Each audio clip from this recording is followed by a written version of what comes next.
कितना दिन तरस भीग छौड़ी होबो हो अब ना सबर गे। कितना दिन तरस भीग छौड़ी होबो हो अब ना सबर गे। दे दिलवा सुनग छौड़ी बनी जो हमर लवर गे।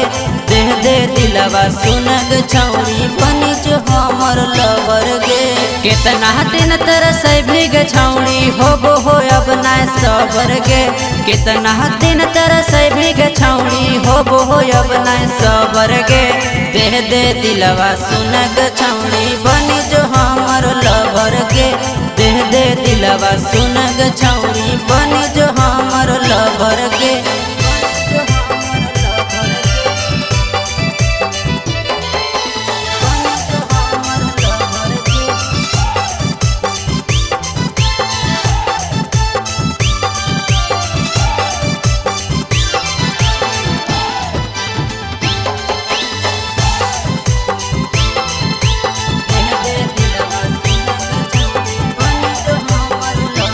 तोहर मीठी मुस्कान हमर ले लो जान।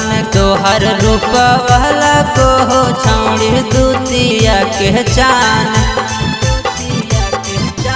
तोहर मीठी मुस्कान हमर ले लो जान। तोहर रूप वाला को हो छौड़ी दूतिया के चान। करबो हम से जब छौड़ी दे अपन नंबर गे। करबो हम से जब छौड़ी दे अपन नंबर गे। दे अपन दिलवा छौड़ी बनाइले हमारा लवर गे। दे अपन दिलवा छौड़ी बनाइले हमारा लवर गे।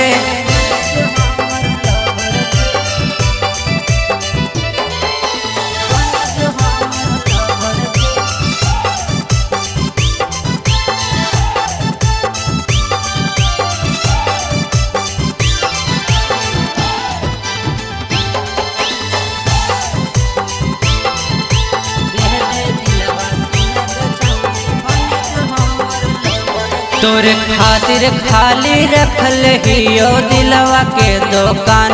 तने सिखाई दे गे छौड़ी तो हो गेली जवान।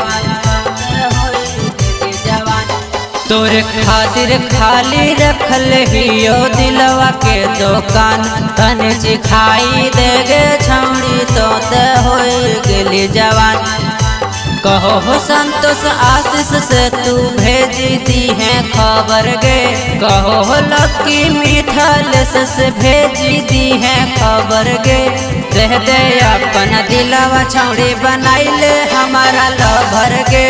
दे अपन दिलवा छौड़ी बनाइले हमारा लवर गे।